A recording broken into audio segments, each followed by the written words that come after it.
Welcome to Bite Size Dental Marketing. Today I have Fred Joyal. If you don't know who Fred is, you're not paying attention in dental, that's for sure. From 1-800 Dentist to the power of boldness to everything is marketing. I mean, like, gosh, Fred, you've done everything. What would you say is the, when you think about through your career through dental over the last, decades, where we been and where are we going? Well, I've certainly seen the whole trajectory of marketing evolve and change and transform. Because when I came into the market, dentists were using the yellow pages. That's how far back I go. And we pioneered the use of television, particularly on a national level, because it was never practical for dentists to use it because the broadcast would cast broadly and it would go way beyond the radius that a dentist would draw from. And also, I came up in the ad world, so I didn't come in through dentistry. I came in through the creation of advertising and the buying and placement of advertising. And then I had to create every other aspect of the business because 800 Dentist was, we ran a live call center, which we had to create everything that made that work as well.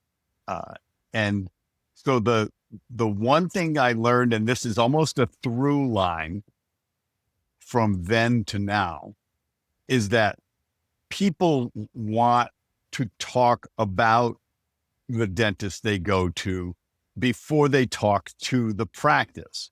So they want to talk with people about it if they can. They want to now, the resources that they have online are significant and incredibly varied and diverse in terms of what they're like. Facebook presents a very different image of the practice than the website does.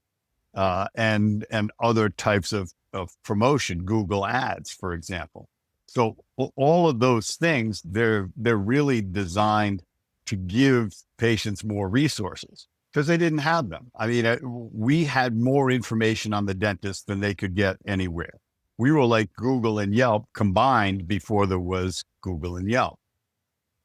So now it's very hard to wrap your hands around, and it's moving faster than ever. Advertising's always been the fastest moving form of communication, but now it's blazing along that people who do it for a living are having trouble keeping up. Yeah. Now, when you look at the core problem a dentist faces in acquiring new patients, where you're right, the prospective patient wants to know about the practice, they want to get a feel of the dentist. Do you feel that consumer behavior has changed, or do you feel the tooling has allowed it to evolve? Is it because I still want to connect with my dentist, right? Is it just the tooling has changed, or do I actually have a need to have more information about the dentist because consumer demand has changed? Consumer behavior in terms of how they approach businesses has changed radically because of the availability of information. So they have social media as a resource. They have several channels of social media as a resource to learn about whatever they're going to spend money on, whatever service that they're going to use, whatever product they're going to buy. They have reviews by hundreds of people. No, we didn't have that before. You ask the guy in the cubicle next to you or the woman at the PTA or something like that. That's what people did. And now you can go to YouTube and go as deep as you want on dentistry, various procedures, and many, many, many practices. So people do it. They'll check YouTube videos, they'll check Instagram, and then they'll go to the website, and then maybe they'll go to Yelp, or they'll go to Google and read reviews, or they'll go to Yelp and read reviews. So this is what they do for everything. So now they do it for dentists, and so that's the biggest challenge. Yeah, is maintaining the brand and the consistency across those channels. Yeah. How have you seen dentistry evolve over the decade, and specifically dentist views to marketing? And I'll give you a quick anecdote. In 2014, when our agency was first forming, we used to hear all the time, "I've never done marketing. I've never done marketing. Only bad does do marketing." I have never heard that in the past 5 years, 6 years, right? How have you seen it evolve? It's become much more competitive, primarily because there are large chain practices that are advertising heavily. I mean, Aspen Dental, for example, I think their television budget is $90 million a year. Uh, that's just one of the ways that they promote themselves. Now that's more than I spent in 800 dentists. We were spending around 25 or $30 million a year in broadcast, and we were by far the loudest voice back then promoting dentistry. We generated way more business for our non-clients than we did for our clients, just because we made people uh, think, oh, I should get back to my dentist. And dentists would tell me, it says, like, my patients come in more often because of your ads. Thank you. I'm like, you're buying dinner then, so uh, at least. But the dentists now have to promote themselves effectively much more than they ever did before, because it's too easy for somebody else to capture the eyeballs by spending money on Google AdWords, by being very consistent in their posting on all of the social media, by generating hundreds of reviews on Google and on Yelp. If you're not doing that, you're hoping that the past returns, which it's not going to. You've written Everything is Marketing. It's in fifth edition. You've had 1-800 Dentist, which is obviously more lead generation marketing in the dental field. You've also talked about and written books on becoming remarkable, on Super Bold. What is it today that you feel dentists are lacking to really evolve into that ideal practice? Creating that dental practice that everyone talks about, that you mentioned in becoming remarkable. If they just realize that, the whole premise of everything is marketing is that everything that the patient experiences in the practice, every touch point, every smell, every sound, every communication increases or decreases case acceptance. Absolutely nothing is neutral. So if you just understood that and made that your plan of action, you would be fine. You would create uniqueness in your practice.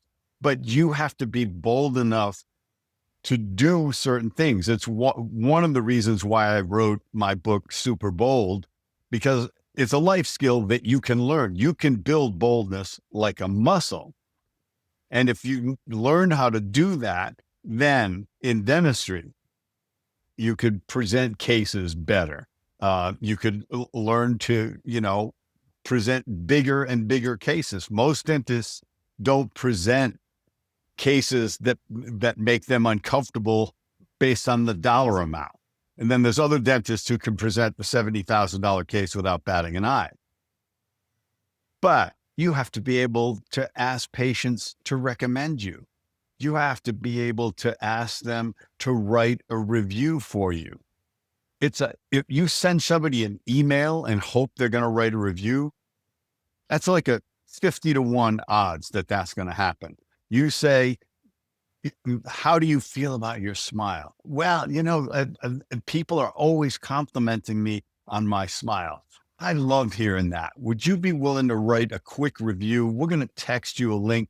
It goes right to my Google page and you can do a quick review. That would help me attract more patients like you, because that's what we like to do. We like to treat people like you, and this helps us find them. So if you could do that, that would be awesome. So you have to be bold enough to do that. If you don't do that, the guy across the street will.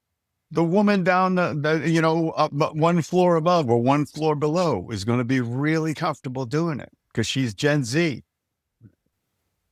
Yeah. Now, what prevents someone from doing that? I mean, how do you work that muscle out, right? How do you go from, yes, I know that, Fred, but just like you would build a muscle. When you go to the gym and you say, I'm going to get in shape, you don't start trying to bench 350 pounds. You go with a weight that you can do, but it makes you uncomfortable, and you aim for failure. The most important rep in any exercise is the one you can't do, because that means you pushed yourself to failure. That's how you get stronger faster. It's the same thing with boldness. You do something that makes you uncomfortable, but not so uncomfortable that you retreat back into your shell forever. And the stakes are low. When you're exercising in the gym, it doesn't, when you fail at rep 14 in curls, there's no repercussions for the failure. It's the same thing with building your boldness exercises. You talk to a stranger. If they don't say hi back, it doesn't make any difference. But what you've done is realized you were not actually harmed. You were uncomfortable. And what happens is you get more and more comfortable the more you do these simple little exercises. Smile at a stranger, talk to a stranger, chat with people in an elevator, wave to people, compliment complete strangers, or express appreciation effusively for a whole day. You do stuff like that, and all of a sudden, you just have expanded your boldness. And what you're doing is building new neural pathways where you realize you're not harmed. Because what happens is we learn to be afraid of rejection and things like that that make us hesitate. And we hesitate and we miss opportunities. And sometimes we miss really big opportunities. And that's the root cause of it, is some underconfidence that's been built in us that makes us hesitate. So when you're building your boldness muscle, you don't hesitate because there's no risk. And then all of a sudden you can take on a little more risk. You can say, I really admire that actress. I'm going to go over and tell her. And you do it without being a drooling fan. You just say, yeah, Sarah Jessica Parker, excuse me, I don't want to interrupt your day, but I just want to tell you how much I appreciate your work. It's brought a lot of joy to me. And then you don't try to get a selfie. You don't try to get an autograph.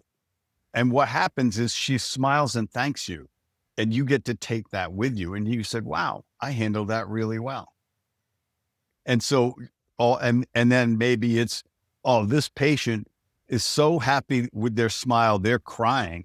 Now's my opportunity to say, would you mind me I'm just going to grab my phone. Could you just talk about the impact your smile has had on your life? And if you don't like it, we won't use it. But it would really help us to show people the difference we can make and how happy you are. You could help a lot of other people be willing to do this and make this change in their life. Once you get good at saying stuff like that and seeing how it works, you just get comfortable doing it. And your brain says, these are new neural pathways. I can just do this now. And the old hesitation pathways atrophy. That's the way neuroplasticity works. So you're just working the way your nervous system works and building your boldness muscle. And it will impact every aspect of your life, but it will certainly impact your practice. Did I say impact? Maybe I didn't mean to use and make that word up. Impact your practice, I think is what I was, and rather than the contraction. I think reviews are one of the most important things we see a practice can reliably generate. I mean, they're the original user generated content. They have implications from, across all the channels of marketing. Is that a good place for a dentist to start? It is, because it's the best place to start to build that muscle, because it's a pretty easy ask. People write reviews for stuff all the time, or they don't. If they say, I don't really write reviews, you say, that's fine. And you let it go and you let it bounce off you. You don't take it personally that they're not going to write a review for you. But most of the time, if you ask once a day, if you just say, all I can tolerate is doing this once a day, you're going to build your boldness muscle by doing it once a day, especially if you do it early on in your day. Because if you have a success the first time, you're going to take another swing at it.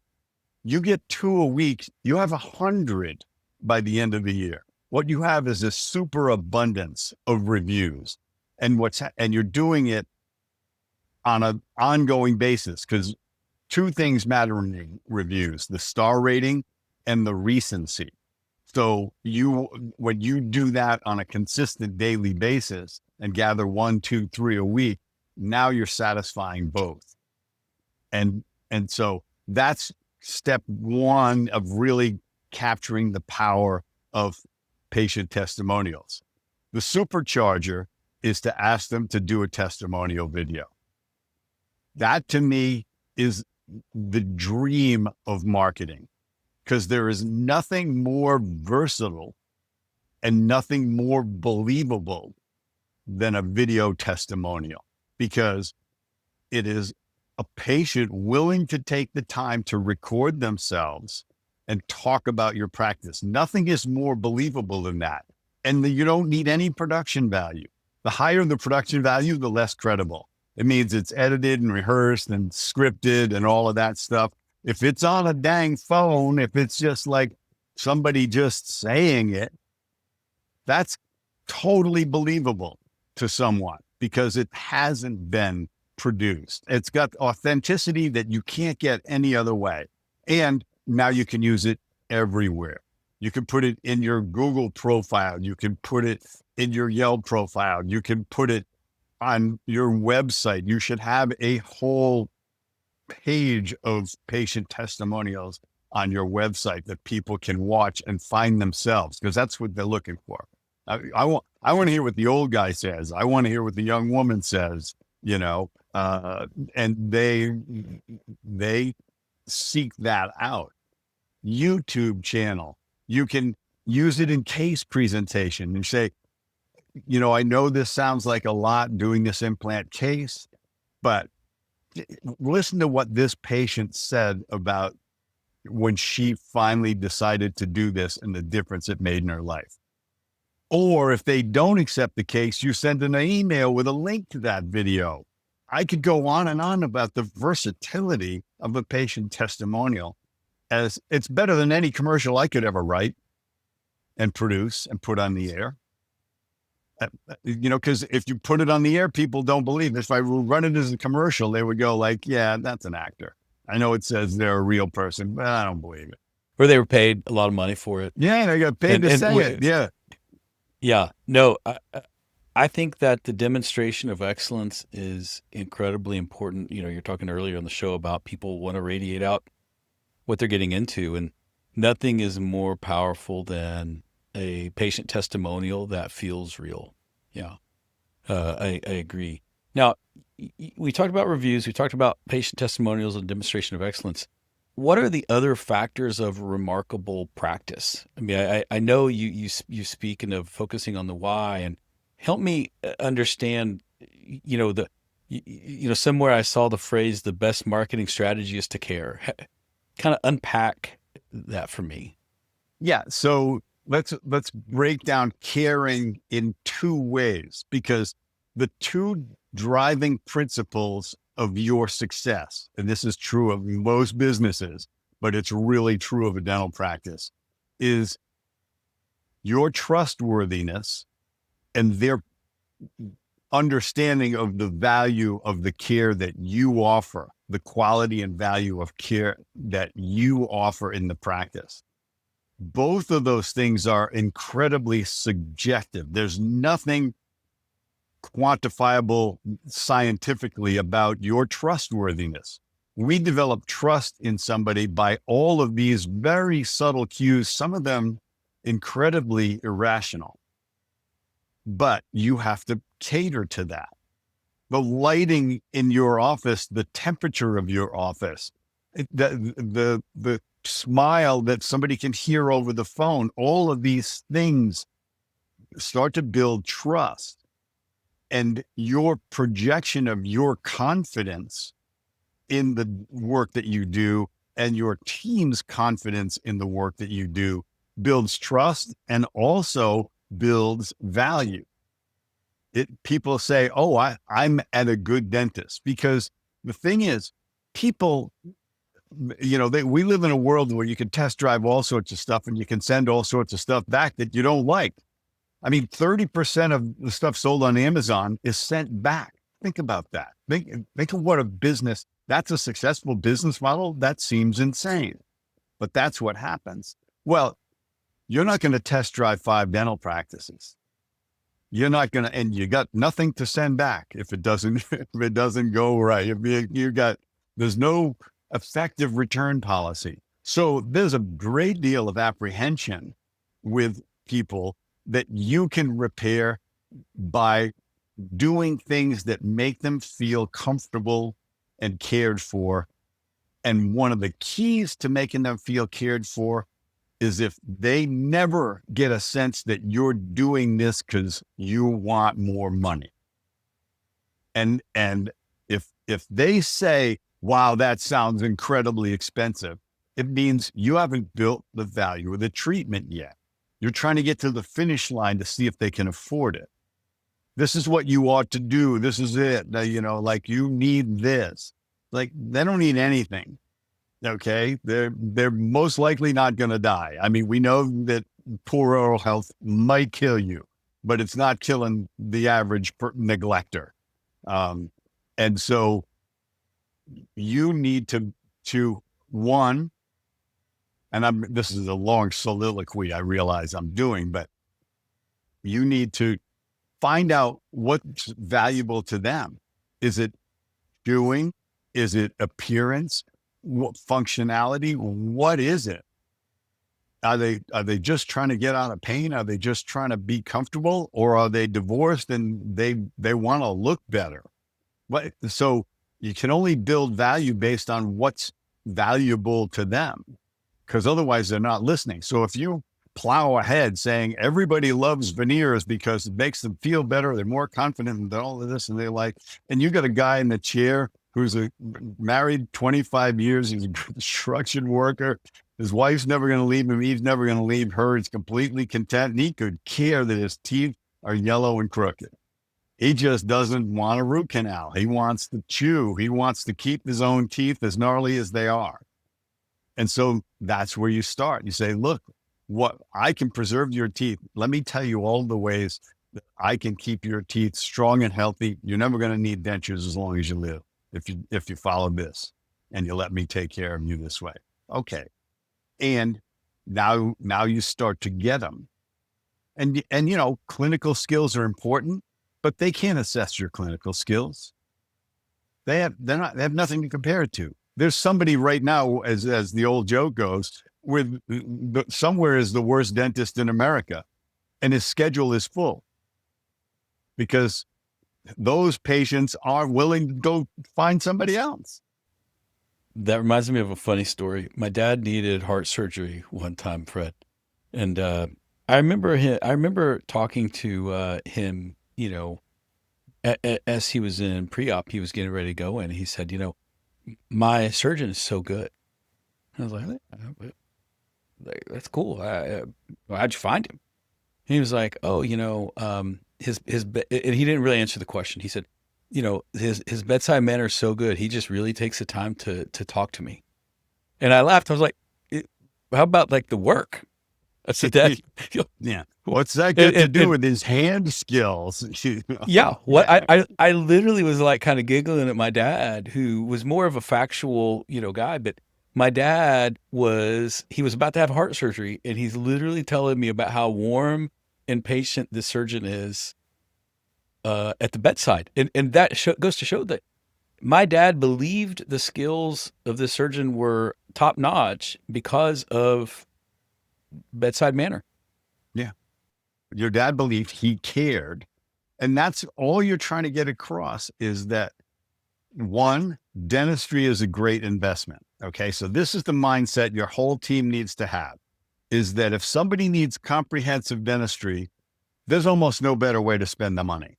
There's almost nothing that will give the ROI, the long-term return on that spend, 20, 30, $40,000 to get comprehensive dentistry that will affect every day, every meal, every conversation for the rest of your life. How do you spend that money better than that if that's what you need? So that's a fact. And ask your team if they all believe that. Do you believe it? Oh, well, I don't know. Really? So you don't believe that what you offer is one of the best investments people can make. So guess what you radiate? I'm not the best way to spend your money, but I want it. When actually the whole team just needs to be reminded, hey, if somebody needs care, we're going to tell them they need it. That's our professional responsibility. That's why they came here. They may not be able to afford it. They may not be able to afford it yet, but we're going to let them know that we're going to tell them because we care about them. And and I'll use this story always impacted me. A dentist I've known, incredibly successful. And he said this simple thing. He said, my patients don't accept treatment because I've done an incredible job of selling it. He said they accept treatment because they know I love them. And I said, yeah, if you're projecting that, that's what they're going to say. Okay, if you think I should do this, doc. And it's like, if you don't care about your patients, that's your problem. You have to, if you entered this profession for some other reason rather than to take care of people in an amazing way, in a profound way, and you don't get excited about that every day, and your team doesn't get excited about that, you're not going to project that to people.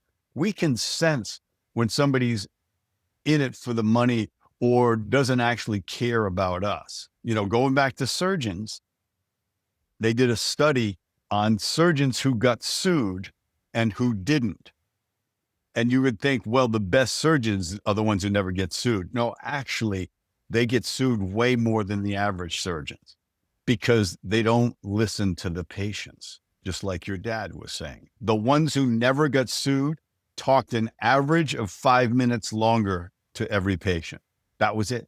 That was the only differentiator. Because the other guy's going to look, I'm an expert at this. I'm the best surgeon in Los Angeles to do this procedure. Let's just get going. Yeah, I've Whereas done 100 of these. There's yeah, no big deal. Mhm. yeah, It's a right. huge Just deal to me. relax. Just because when you tell somebody to relax, that works automatically, doesn't it? You know. 100% of not the times with my wife. No, it's never been successful for. So yeah, so it's the same thing. Is you have to project that you care more about them than money, and you will wait until they're ready to do it. But you say, you know what? Maybe you can't afford this now. And I understand that. It's my professional responsibility to tell you about this because that's why you came to me. But if it's okay with you, I'm going to remind you next time I see you. I'm not going to nag you about it. I just want to remind you that it's it's not going to get better because remember, people are approximately 5 times more motivated by loss than they are by gain. So if you're saying to somebody, look, the reason I'm telling you this is just understand teeth and gums don't heal themselves. Okay. You cut your arm and just wrap it up, it's going to heal. All this stuff going on in your mouth can't fix itself. There's no advantage to waiting except to save the money. And it's only goes in one direction. I'm telling you about it now because it's most likely going to get more expensive. You're going to lose more tissue in the process. And you could be really uncomfortable at some point. You could really get in pain and then really have to come to me right away to fix it in a more uh, complicated way. And you just say it doesn't. You don't have to start today. I'm recommending you do, of course, but that's entirely up to you. but I'm trying to keep you from letting this progress in the wrong direction. So you're talking about what they're losing. That's the motivation. And then you give them the rational reason. You say, look, I, I know this sounds, like a lot to invest in your health, but we have all sorts of financing options because nobody's got a big saving account for their dental care. We understand that. We want to help you to afford it so that I can keep your teeth healthy and all your teeth in your mouth as long as possible.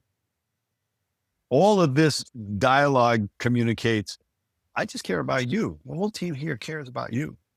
And that builds the value, that makes you unique, that builds the value of it. And, and I talk about it in both books, and Everything is Marketing and Becoming Remarkable. Is there's dozens and dozens of little things that you can do, little details of delight and surprise and memorability that you can do.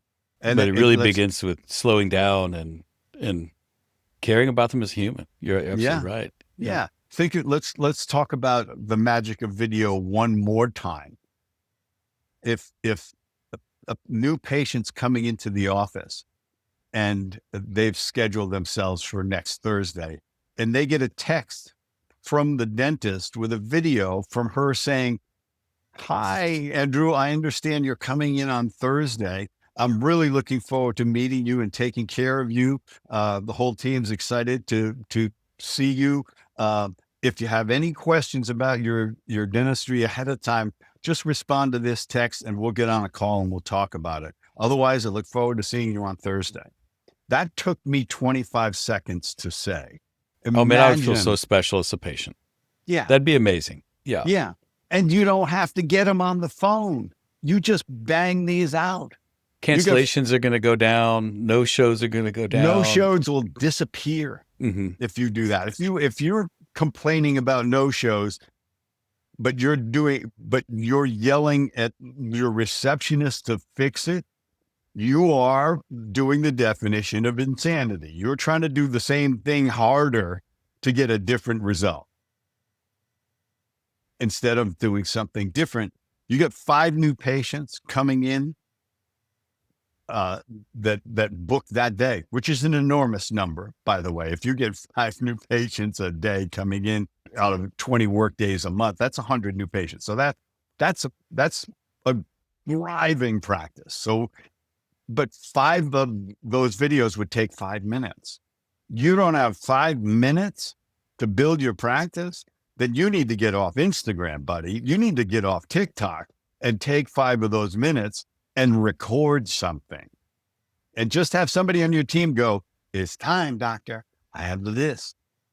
Here's who they are. Here's when they're coming in. Go." And she records them and sends them out. And there's a special phone in the practice to do it. So it's not the doctor's phone, obviously. You got to remind people of the simple mechanical details of this. But yeah, it's a practice phone. One of the things that I love is just calling patients after they've had any form of anesthesia and asking how they're doing. It costs you such a little episode of time for so much return. And we, in a world to where we can click a button and fire off 1,000 text messages to our patients and do all this, a video recording of you saying, "Hey, Fred, I'm so excited to see you tomorrow morning. This is what we're going to do when you first get here. If you have any questions, text me." That would be a game changer in and of itself Yeah. Oh, yeah. in building the trust of a client or a Yeah. prospective patient. Advertising can only do so much. Marketing, the marketing promotion, because marketing is everything you do, but promotional stuff and advertising, it only gets them interested enough to contact you. What makes them say, "Oh, I'm going to this practice. I'm going to show up. I'm going to stop looking. I'm not listening to anybody else." Imagine if you did that with somebody who referred you to this person. So you should say, "I know Angela referred you to us, and I just want you to know that we love Angela, so we can't wait to meet you. It's a preemptive strike against any reluctance or hesitation, or even, and their anxiety is dropping about seeing you, which means their cognitive skills are going up and their appreciation of your dentistry is going up, which is what you want. I resonate most, Fred, with what you're talking about. Just genuine care and the willingness to do these little things that you can talk yourself out of sending a video because you don't look good or my hair's not right or whatever the case may be. But really, that's just an excuse, you Yeah, know? here's an interesting observation. The average person looks average, okay? Has an average appearance. Get over it, okay? We can't all be strikingly handsome until AI can fix everything that we send out, which is coming, by the way. Sure. But we don't want them to be so shocked when they actually show up in the office. They go like, "Where's Yeah, we she? can't we Where's can't be that doctor?" we can't be catfishing. Yeah. Yes. So it's these things that communicate subconsciously and then and overtly that we offer unique care, because otherwise dentistry is, as you and I know in the advertising world, what we call a parody product. It's like they're all the same. There's 50 kinds of toilet paper. The difference in them is nominal. You need to create your uniqueness, not by the handpiece that you buy, but by the treatment that you offer and the treating of the patient, which goes beyond the clinical treatment. How do you treat people beyond clinically? That's what matters 90%. That's a Fred statistic, but I'm very often very close, very close. No, I believe it. It aligns with people don't buy what you do, they buy why you do it. And if you care about them and you show genuine care, that's incredibly important because you nailed it. The truth of the matter is, even a bad dentist is going to do okay work. Now, it's not going to be great, but and even the great dentist has some bad clinical cases. So it really just turns down to how we feel about the experience. And, I can overcome a lot of challenges. I have met several patients who are really happy with a bad set of veneers. Hmm. Uh, it's like those are like 3 millimeters longer than they should be. And 5 shades whiter than it should be. It's like you got headlights on all the time, but they couldn't be happier. Couldn't be happier. No. Yeah. Gosh. Fred, thank you so much for your time. I've thoroughly enjoyed the conversation, and we'll link out to your books and all your website and everything. But thank you so much for your time. This has been amazing. No, it's been my pleasure. Obviously, I'm still very passionate about this. No, I'm glad. We need a champion out there in the asking people to be super bold. I comparison's the enemy of joy, and as you would think with all the information on the internet, we would know that we need to be bold and take chances and do things that people aren't willing to do. But we sure work to keep ourselves small sometimes as business owners, and it's unfortunately to our detriment. Yeah. Nobody stops us more than we do. This That's is what right. I That's found. it. Fred, thank you so much for your time. My pleasure.